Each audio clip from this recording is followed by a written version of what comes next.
नर्मदे हर. नर्मदे हर. नमस्कार मित्रांनो, मी अजय सामदेकर, माझ्यासोबत आहेत नितीन मुळे. आम्ही काल बेलखेडाहून निघालो. बेलखेड्याहून निघाल्यानंतर आम्ही इथे हिरापूर येथे पोचलेलो आहे. हिरापूर हे अंतर जवळपास 35 किलोमीटर आहे. आणि काल माझी थोडी तब्येत बिघडल्यामुळे मी ते 35 किलोमीटर चालू शकलो. आम्ही काल या हिरापूरला शांतीनाथ महाराजांचा आश्रम आहे. हे जे महाराज आहेत हे पंढरपूरला राहतात आणि त्यांचा आश्रम इथे अत्यंत सुंदर असा आश्रम आहे. आत्ता तिथे भागवत सप्ताहसुद्धा झालेला आहे. आणि आम्ही काल रात्री इथे भोजन प्रसादी आणि विश्रांती घेतली आणि आता आम्ही जबलपूर करता रवाना होत आहे.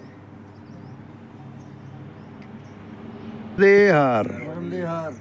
आम्ही ज्या आश्रमात थांबलेलो आहे त्या आश्रमाचे पूर्ण व्यवस्थापक हे विश्वजित महाराज आहेत. हे इथली पूर्ण व्यवस्था पाहतात. हे सगळे त्यांचे कर्मचारी आहेत आणि अत्यंत सुंदर अशी व्यवस्था आहे. जर कोणीही परिक्रमा करत असेल तर परिक्रमा करताना या आश्रमाला जरूर भेट द्या.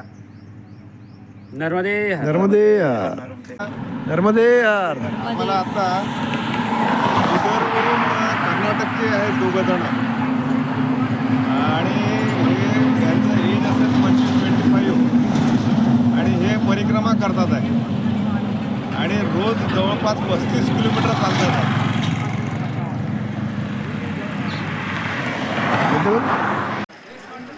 आम्ही आता बेड्याघाटला पोचलो आहे. इथे सरस्वती घाटला आहे आणि इथलं महत्त्व असं आहे की आता हे जे गोमुख आहे, या गोमुखातून जे पाणी पडतं ही सरस्वती नदी आहे.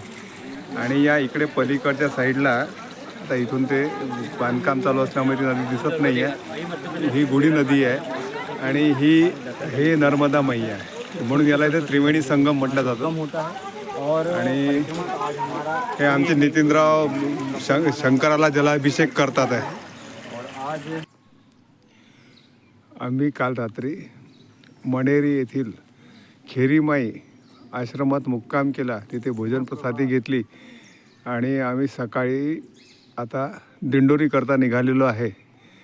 अत्यंत पूर्ण जंगलाचा रस्ता आहे. अत्यंत सुंदर निसर्ग वातावरण आहे. सूर्योदय होतो आहे. सुंदर असा सूर्योदय आहे. आम्ही मणेरीपासून शंकरी घाट इथे आलेलो आहे. इथे एक सुंदर असा आश्रम यांनी बांधलेला आहे. तिथे आम्ही आज आता बालभोग घेतला. आणि महाराज जी इधर देखो जरा, ये अमरावती के रविनगर के महाराज है मनमोहन दास महाराज. ये अपने सीताराम दास महाराज जो है ना, नरसिंह दास के पुजारी, वहाँ पे रविनगर में रहते, हनुमान मंदिर में रहते थे ना, शंकर भजन हनुमान मंदिर में. हाँ,